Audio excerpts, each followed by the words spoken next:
And we are live. Welcome, mystery and thriller fans. I'm your on-air host, and I am so excited to host today New York Times best-selling author John Mann and his partner in crime, pun intended, Brandon Webb, who hasn't logged on yet because he is a sniper IRL. He may be somewhere embedded with the enemy. We don't know. He's coming. Sit tight. But in the meantime, we're going to get talking about their brand new red hot book, Steal Fear, already racking up crazy good praise.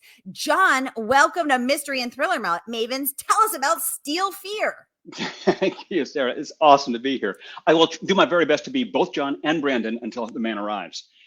So Steal Fear, what can I tell you? It is a locked room mystery with about 6,000 suspects. The room that's locked is an aircraft carrier. A damaged, disgraced Navy SEAL has to stalk a serial killer on an aircraft carrier in the middle of the Pacific Ocean. That's the story in a nutshell. Wow. Well, I am reading it as we speak, and I can't wait to get into every dirty detail because there's so much to talk about with this book.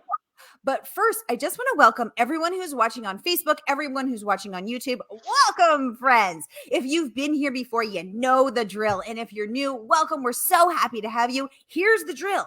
Every Monday for hashtag Mystery Monday, because you know Mondays can be murder, I give you two featured authors, or today a featured author team and an author, so a total of three, and you get to ask them anything. This is your time to ask the authors anything you want. So ask them about their writing, ask them about their books, ask you about the topics. Lots to discuss here. Get the questions going in the comments, and I'll get them right over to John. I want to welcome, and I'll be monitoring comments as well over here on my second screen from wherever you're watching. So I want to welcome Gail, welcome Destiny, welcome Danny, welcome Darla, welcome Sandra, welcome Randy. Great to have you all. Welcome everybody. Gail is saying, hi, Sarah and Murder by the Book. Gail, top community member, always great to have you. Welcome back. Gail saying, hi, John, as well. Darla is saying, good afternoon, Sarah and all. Darla, always great to have you. Welcome back. Mystery and Thriller Maven member there. So get your questions going wherever you're watching. Thanks for the hearts up, you guys. Thanks for the hearts. I love me some hearts. Get your questions going in the comments for John, and we will get going. But I want to kick off by saying, so I don't know about you guys. Tell me in the comments. I don't read a ton of military books. So I saw the boat, I saw the military stuff, and I was like, oh, I'm going to learn something. It's going to be my Top Gun moment, except, the Navy. And I am learning a lot. Like, for instance, this boat holds 6,000 people, bigger than the town I was born in. I mean, it's a huge floating city. It has a coffee shop, like a Starbucks kind of thing. I didn't know the Navy ships, you could just, you could drink the crappy coffee, which one of the people in the book loves it, dark and dirty, scorched and gross. Yes. But you can also go to the Starbucks and pay for your extra coffee.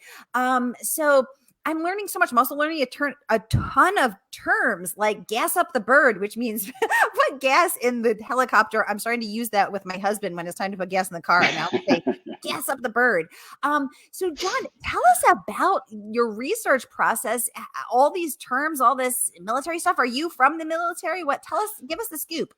Yeah, well, first off, my background is I'm a cellist. So no, Brandon's the sniper. I have no military background in my own life, except that I've been partnering with him for 10 plus years. We've written 6 books together. This is the 7th. And a lot of those books were memoirs, both about him and about other Navy SEALs that he's known and about his partners and teammates. So I've gotten to know like a whole community of special operations warriors in American military over those last 10 years, and even some, of other countries. So it's kind of been a crash course, but I am not military. So what's happening is, as you're learning these terms, I'm learning these terms. As you're learning about the culture of military culture on an aircraft carrier, I'm learning it. So I'm kind of feeding you the outsider experience, and I have to make it simple to myself first. Therefore, I've got to make it simple for you. Oh, that makes so much sense. Yeah. Thank you. Because there is a lot to learn. And I'm enjoying that though. I mean, as a reader, I like to obviously be sucked into the story. Suck me in, guys, suck me in. Yes. But I also like to learn. I want to know that it's Yeah. carefully researched. I want to know that it's accurate so Yeah. that I can, really get in there and learn something. So that's really cool. All right, the questions are already coming in, so let's get right over to them. Gail wants to know, how did Brandon and John meet? So give us the inside scoop on that. So I'd written a ton of nonfiction books with other co-authors and myself, all in the nonfiction world, things like leadership and business and self-development and excellence and so forth. And one day I got a call from my literary agent who said, there's a guy in my office who wants to write a memoir, his memoir. And this was just when Captain Phillips had been, the Captain Phillips story. He wasn't yet Tom Hanks. He was still just Captain Phillips, but he had been captured by these Somalian pirates. 3 Navy SEAL snipers on a boat nearby took out the 3 snipers with coordinated shots, and the whole world sat there slack-jawed watching on CNN while this happened. There was an interview on CNN with a guy who had trained the Navy SEAL sniper course for years, and my agent turned to her sister and said, I want that guy as a client. 2 days later, that guy walked into her office and said, I need an agent. That was Brandon. So Brandon was not only an active Navy SEAL deployed just after Afghanistan started in Afghanistan, then later in Iraq and other places. He also came back to the US and ran the Navy SEAL sniper program. I wrote his memoir. That was in 2009, came out in 2012, The Red Circle. It was our first big book. And in the course of that, he said to me one day, would you ever be interested in writing a novel? I was like, a novel? Never done that. Of course. So we've, 6 books later, 7 books later, finally, a decade later, here we are. Here is the thriller, first of many. And speak of the devil, and here he is. Just like Welcome, that. Brandon. Great to have you from your undisclosed location in Europe doing who knows what. We don't know, but we're going to find out. We're going to grill you up good. So I love this. So we'll start it with a cellist and a sniper work into a bar, ... and write New York Times bestselling books for 10 years together. So I'm already loving it. Now, Gail would like to know, and Gail, you're reading my mind, girl. I'm loving it. I'm picking up what you're putting down. How do you two write together? So how does this partnership work? You guys are my 6th writing team. So I have had best friends from colleges, two best friends from colleges, a male, female, and a male, male team, both best friends from colleges. I've had 2 husbands and wives. I've had friends who are just both authors, but I've never had a sniper and a cellist. So lay it out for us. How's this work? You first, man. I mean, I think we're still kind of figuring out how to play in the band, but it worked. I mean, there's been times where John and I have phone calls, we swap emails, and look, I've written 1,000+ blog posts for my media company. I'd like to say I'm a decent nonfiction writer, but I feel like John and I are on Tour de France and we're in the mountains and I'm just drafting behind him, trying to keep up. But specifically with Steel Fear, I had taken some classes. I read On Writing by Stephen King, and I started to just free-form write Steel Fear, which is based off a true story of me serving on the Abe Lincoln when we had a sexual predator on the boat. And so I had the seeds were kind of there. I turned over, 10,000-15,000 words to John at the point when I said, look, do you want to help me finish this sucker? I had developed some of the characters, but, including the killer, but John gets full credit. Like Finn, he brought Finn to life. Finn the hero. Yeah, Finn the hero.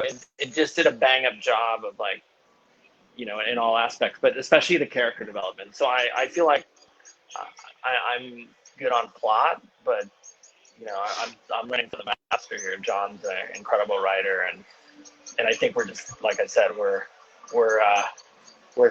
climbing the mountain together. But John is clearly I'm in the back just trying to keep up. It's a sniper spotter team only. I get to be the sniper, he's the spotter, kind of like that. Yeah. So Also, something else that happens is I get to squat. I've spent so much time with Brandon on the phone and email and so forth. I know his life so well. I get to kind of mine his life experience for details here and there in the book. So there are a ton of things in the book, characters, events, references that, basically I've lifted from Brandon's life or from the lives of people that he's introduced me to in the military to populate the story. It's fiction. We made it up, but there's an awful lot of reality in it. Well, And I attention to am detail, here like, for I the think. fiction and the reality. Great to know that Steel Fear is based on your time on the Abe Lincoln. I'm learning so much about the ship. I'm picturing it, obviously I've never been on a boat like this, but I'm picturing it sort of like the Millennium Falcon in Star Wars, with all these wires hanging down in these dark tunnels, and you're sort of walking around, That's good. I love the it. ship. I love it. And That's a good reference. That's good. That's good. I'm learning that the Good stairs reference. are called ladders. I'm learning that they have a coffee shop, so you don't just have to eat the crappy coffee that some people seem to like. Who knew that there was a Starbucks on board? How odd. More like a Death Star, though. I would say Death Star is how big it is. Yeah. Yes, it's great because the Millennium Falcon's kind of a small craft, whereas the Death Star actually probably could hold 6,000 human beings. So fascinating that you were there and actually there was a predator amongst you. How did that feel? Was it stressful every day? I mean, was it keeping you up at night in your rack, which I've learned is a bed? Yeah, not for me. I mean, not for the men on the ship, I don't think. This was a time when the Navy was integrating women into more combat roles. And, I think 600 women out of 6,000 was the ratio. So roughly 10%, but the women were terrified. I remember we had a helicopter pilot named Mona, who Monica is kind of loosely based after in the book. She was terrified. Like, we were talking about it, and there are this like creepy notes even in her laundry. She'd get her laundry back with these like nasty little notes in there, just creepy stuff. So yeah, I think for the women it was definitely terrifying. Oh my God, That's what creepy gave me the notes. idea. Yeah. And any woman who's on Move social over, media, Weinstein. right, exactly. Any woman who's on social media has had those kinds of comments slide into her DM. Some guy DM'd me the other day and asked me how big my feet were and if I could send pictures. My feet are not that big, you guys. They're just normal, somewhat attractive feet. How big are they, like, in feet? Oh, wait a second. Okay, never mind. Yeah, and another one was like, "How tall are you?" And I was, I wrote like, "I'm 6'4". But no, I'm kidding. I didn't back write that. off. Yeah, exactly. Stay back, sir. Okay, let's get into now. So Brandon, you wrote the first 10 to 15,000 words based on your time on the Abe Lincoln. You shot it over to John, the cellist turned New York Times bestselling writer. He helped you craft it in. What do you do when you disagree? I mean, has there been a disagreement, and how did you handle it? We're fighting constantly, and he's a weakling, so I don't. No, actually, seriously, we don't have fights. I mean, we haven't really had. There are times where I've got a scene going, and I just can't figure out what ought to happen here. And I go like, hey, how would this actually play out? And he tells me how it would play out, and we take ideas and bounce them off each other. But we just really get along well. I mean, both as people, but also as writers. I think it's like climbing mountains together. Yeah. We both have the same goal to reach the summit, and we're just pitching in to do whatever it takes to summit. And that's how I look at it. But we have a good relationship and no ego. I think that's a big part of just as an entrepreneur, you get, competing egos and like John and I have the same goal. We're just aligned. So in 441 pages, there was not one disagreement about who the killer should be, what should happen to Monica. No, John and I had disagreements, but with our agent, because we turned in like over 100,000 words. We're like, no, we have to keep it all. So we're like disagreeing with other people. We don't have any issues amongst ourselves. That was the biggest thing for us about fiction too, because we've written a ton of nonfiction, but I've never had an experience where we had to take the initial draft, the original manuscript, and do so much compression. I mean, we had 150,000 words and had to compress it down to 100,000. That's throwing out every third word, and so that was really that was an adventure. It got better. Every cut made it better. An adventure indeed. I'm on a vicious slash and burn campaign myself. I terribly overwrote my next book. I wrote 186,000 words. I want to kill myself. And I have to cut every, second word. So Yeah. I am just, pounding my head on the nearest desk and day drinking. No, I'm not doing that. But it's a rough process. Yeah, Now, it gets better and better. Let's talk about Finn. Let's talk about your main guy here. So one of my favorite scenes is when Monica guesses up the bird, flies her helicopter over to pick up this Navy SEAL. She doesn't know who it's going to be, but everyone knows Navy SEALs are badasses and kind of, have this fearsome, reputation. Ain't nobody going to mess with a SEAL. So she's expecting this huge strapping dude, and indeed someone like that comes walking toward her, and a little guy is kind of scurrying behind him, a marsupial, she says, and she thinks that guy's just carrying the luggage, but it turns out that is the guy. And he's sort of creeping about the boat, and he's out there sketching through the night, and he's just pacing the halls, memorizing the layout of the ship. So marsupial, who is this dude, this strange little creature? Tell us about the creation of Finn. Yeah. Well, one of the things we wanted to do really early on was take people's stereotypical idea, kind of the Hollywood Schwarzenegger warrior, like you described, right? This massive, strapping, athletic god of a uber god of a warrior, and turn that on its head. Because first of all, it's fun, but also because it's real. When SEALs are known for going through these brutal physical trials through BUD/S, right? Everyone's seen those clips of them carrying logs and doing all these difficult obstacle courses and being shouted out like crazy. That's all true.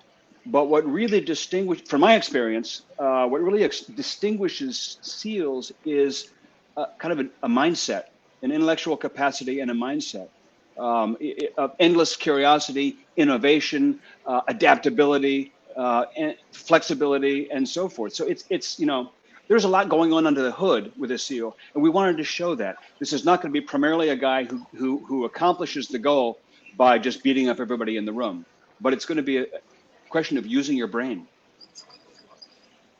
Brandon, anything to add to that? Having been a SEAL yourself, are you the marsupial sneaking around dude pacing the halls? Are you the dude with the logs on your shoulders? Who are you, Brandon Webb? Who are you? I mean, I think, again, what John mentioned earlier is we've done so much work together that this has been a common theme that it's come up with me. I can't tell you how many people I meet in civilian clothes, and they look at me like, wow, you don't look like a SEAL. When you're wearing a uniform and you have that trident on your chest, it's like you get the instant recognition.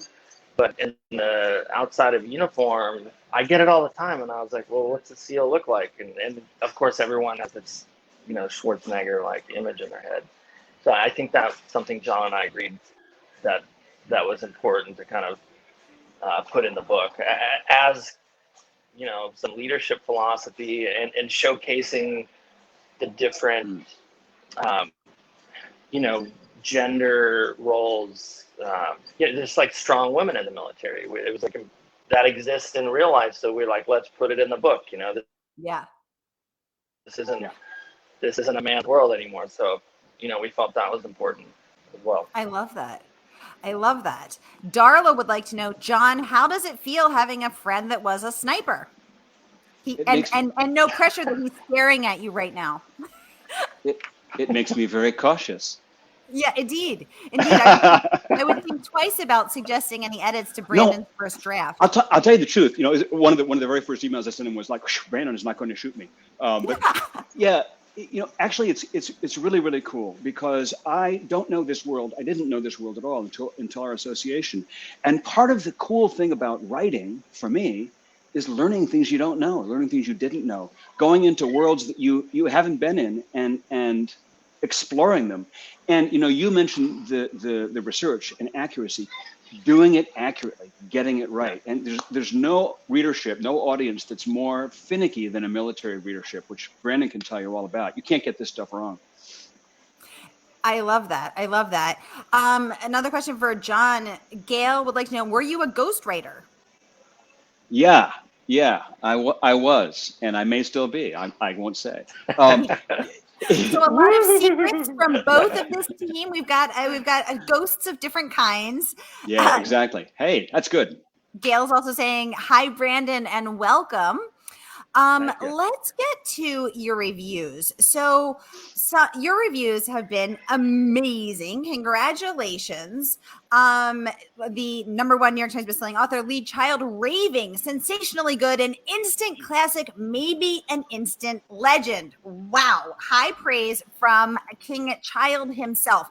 Let's talk about how you actually do that from a craft perspective. I mean, were you penning this or typing this actually, thinking to yourself, this does feel kind of legendary? Or were you like, I suck, what should I do? You know, walk us through that. We should both take a shot at that one. Brandon, you want to go first? Brandon, why don't you lead off? I mean, I think, you know, even the memoir that we did together, the theme at the end of the book was excellent. And so I think John and I just were aligned to deliver leave it all on the mat. Yeah. You know, I used to wrestle. And I think that was our objective. And I think with Steel Fear, we did leave it all on the mat, and we just put our best work out there. And we're, I think, surprised and grateful that not only did this peer group of thriller crime writers embrace us, that they were free with their praise. It was not a competitive environment. They're like, hey, we love that you guys are in here. So that was, I guess that's my ad for that one. I've had people tell me for years, crime writers are the nicest people in the world, but this is our first chance to experience that, to this degree. And it's absolutely true. It's been amazing, as Brandon said. There've been a lot of generosity coming from these, Brad Thor and Robert Crace, and you mentioned Lee Child and Steve Barry and all these amazing people. For us, I think what happened also was, Brandon had this really fantastic setup for a story. And great, in my view, great setups like that don't come around, very often. It was really just a phenomenal setup. Serial killer in an aircraft carrier. Has that ever been done? I don't think so. And the next part of it was to create this Finn character. And we wanted to create a character who would really who was so complicated and so unusual that he would carry a whole story. And I think we ended up creating a character that will carry a whole series. Yeah. So, we were shooting for the stars. But when we sold the book, when we pitched the manuscript to publishers and we sold it to Bantam, they came back and said, yeah, we want a 2-book deal. So it was much to our delight and surprise. It was a series. It was a series from the moment that it was commercially conceived. Yay. Well, I did notice on the back of the book that it said the first thriller together of many more to come. So I had a feeling there was more to come. Finn is a strong character. He's so interesting with his memory loss, the allusions to his childhood, his friend, who's had her own tough childhood, how they're sort of bonded. There's you guys have given us a lot of meat and a lot of peaks at what else could be explored here as a series. So I am excited for it. A question that was submitted in advance from the Mystery and Thriller Maven group said, of all of the characters in the book, which 2 would you like to be stuck on a desert island with, and why? I love that question. Brandon, kick us off, or John, kick us off. Who wants to go first? You go, dude. I mean, Monica is definitely a favorite character of mine. So her and probably Jackson, because Jackson would be, he's like got that, he's just a total character, and Jackson that would be my pick. With no spoilers. What about Captain Tom? I mean, he could be cheering you on every day. He'd be boosting morale with his witty, funny, cheery greetings. I mean, that would be kind of a boost if you're stuck on a desert island. But Monica, if you have a helicopter, could fly you out of there. So good choices. What about you, John? Jackson, Master Chief Jackson is a blast. He's so much fun of a character, and we both really, really enjoyed him, and we get a kick out of him. He'd be fun.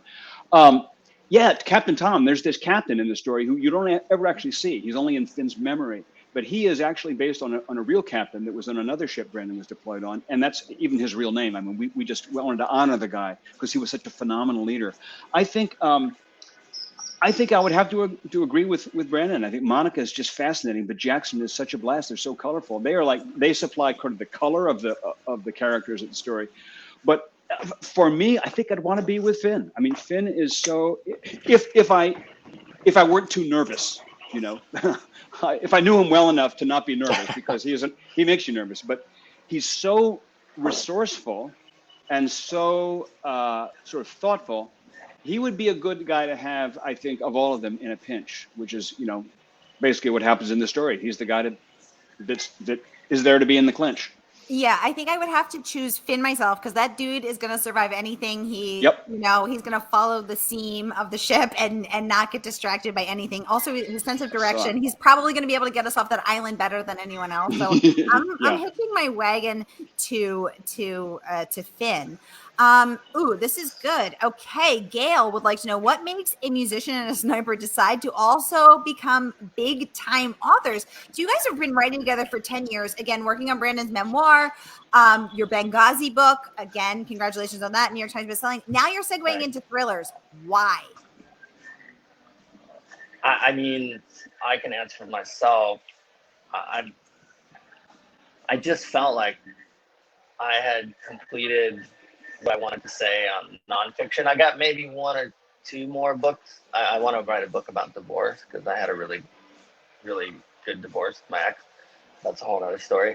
But I'm creative. I grew up on a sailboat, no television. My parents were hippies. I like creating. And in the beginning, writing was very therapeutic for me. John has been there through my journey of dealing with post-traumatic stress, losing my best friend in Libya. Yeah.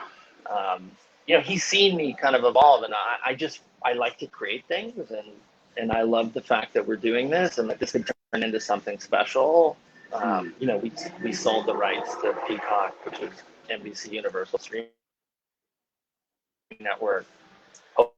Hopefully they start production next year. So this could be something really, really cool for us both. And also, like, John is one of the best.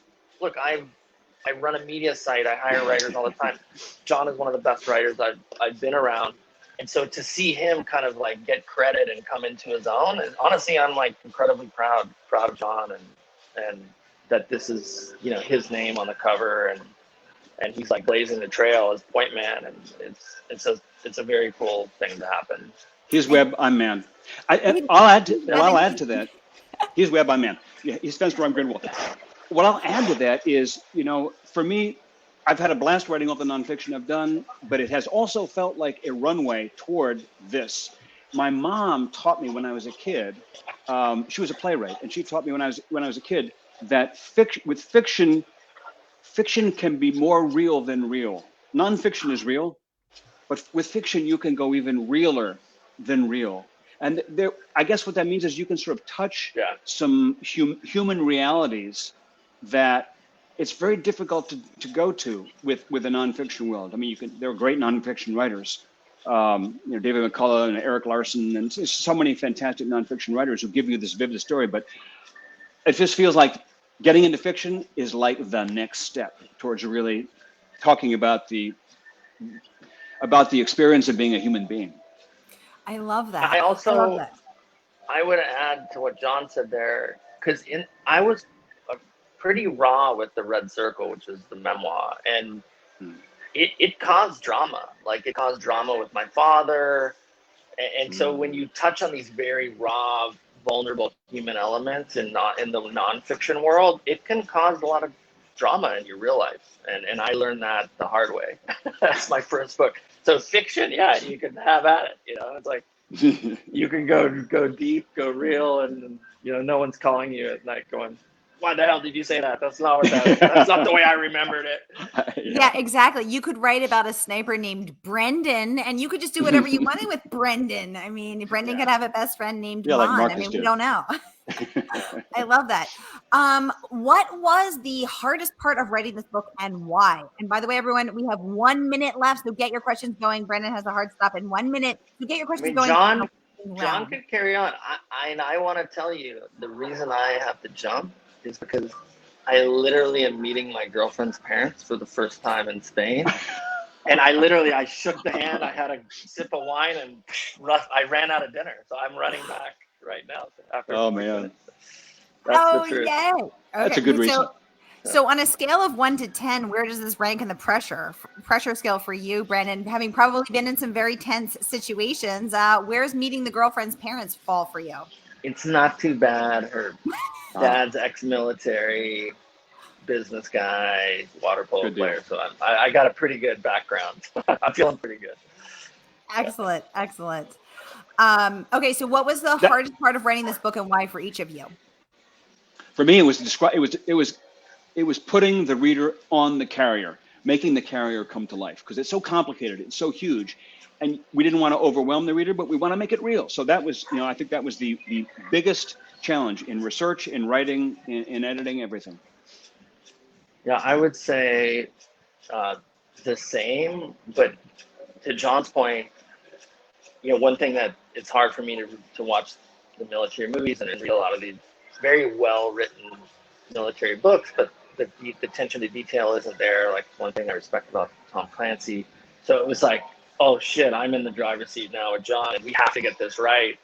And it's still, for me and the Navy guy, that's so complex, environment, you want to make sure that you get the details right. So that was really, really challenging also.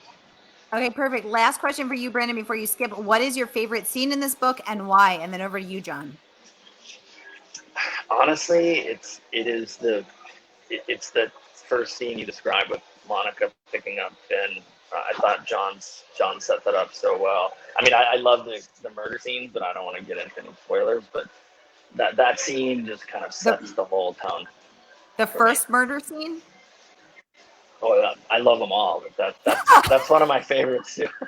I like writing those scenes, like getting into that stuff. And what about you, John? Favorite scene and why? There's a scene, this isn't a spoiler, so don't worry, but there's a scene, the book is in 7 parts. And the first part is called The Seam of the Weld. And you made a reference, Sarah, to Brandon following the seam of the ship. I won't explain what that means, but at the very end of that part, Finn is all by himself on I think he's on the deck of the boat. And a bunch of heavy stuff has gone down. And he's kind of reflecting on it. And he's playing some scenes, flashbacks from his experience. And a dialogue with his friend, Carol, whom you alluded to, and he talks about the seam of the weld. That's my favorite scene, I think, for one reason, which is that I wrote that. Brandon described this process of diving under boats and what it was like in that world, that weird sound world. And so all of the material for that scene, Brandon described to me when we were working on another book, and I couldn't find a place to put it in that book. It was one of those things I had to leave on the editing room floor, and we were writing Steel Fair. I went, oh, we can take that and plug it in here. And it's the perfect way to make this whole theme of the whole first part of the book come together. So it was like, these are the happy accidents in writing that just make you, thankful you're alive. So there's the very end of part 1. It was a lot of fun. Are you talking about the part where Carol asks Finn what his seam is, and he says she hypothesizes that it could be loyalty? Okay, Yeah. that is so interesting you said that. Okay, so there was something so powerful and so heartfelt and so raw and real. I actually underlined that part because Did you? Because I thought to myself, why did she say loyalty? And what is it about his childhood? And what is it about her childhood? And what is it about the connection that these two very damaged people have? And that he, again, literally dives under boats, which I would be afraid to do. And that wasn't planned. I got to tell you, Sarah, that wasn't planned. And they in on this one part, and there's something so visceral about this. I love that scene. I felt the same way when it happened. And it was like, that wasn't planned. If you had asked me, the day before, what is the core of, and I would have said, I'm not sure yet. Those characters just kind of said that stuff, and I'm sitting there transcribing and saying, wow, this is like who they are. This is cool. There's something I can always tell when a scene either is from someone's own personal experience, because the energy, even though I'm reading it on a paper page, there's an energy that zings off of it, and you can feel it in your body, or at least I can. I'm like, ooh, this one's a little bit different. Oh, that's fascinating. And Finn actually talks about that. He gets this sensation on the back of his neck when he's around something bad or in danger or getting some sort of visceral message. Yes. Yes. Anyway, well, I want to thank you both. Gail says, Brandon, your future in-laws must be impressed with what you're doing right now. You say you have to jet off for Good an setup. interview from the book. Very glamorous. I was talking to New York. I'm sorry. Hold on, please. Hold on, Mr. Obama. I'll be right back. Yeah, exactly. I'm very busy. Shoot him now? Yeah, shoot him. Sure. I want to remind everyone that this book is out for sale and you can buy it today from our favorite independent bookstore, woman-owned, one of 3 dedicated mystery bookstores in the world, Murder by the Book. So grab it today. I am putting the link in the comments and you can have your copy of Steel Fear. I am thoroughly enjoying this and you will as well. So to continue the conversation, join me over in my Facebook group, Mystery and Thriller Mavens. So everyone read the book and then continue the conversation over there. I want to thank you both for joining us today. This has been an illuminating, heartening, mind-opening learning experience. And now I'm going to go gas up the bird and fly off to Doha. Nice. Guys, when your next book is out, please come back and please come back and be our guest again. Absolutely. I would love to host you. This has been such a fabulous conversation. Brandon, have fun in Spain. Good luck with the future in-laws. John, safe harboring out Hurricane Henry in Western Mass. Have a great day, everyone. I will see you at 8 p.m. with Samantha Downing. Take care till then. Thank you so much.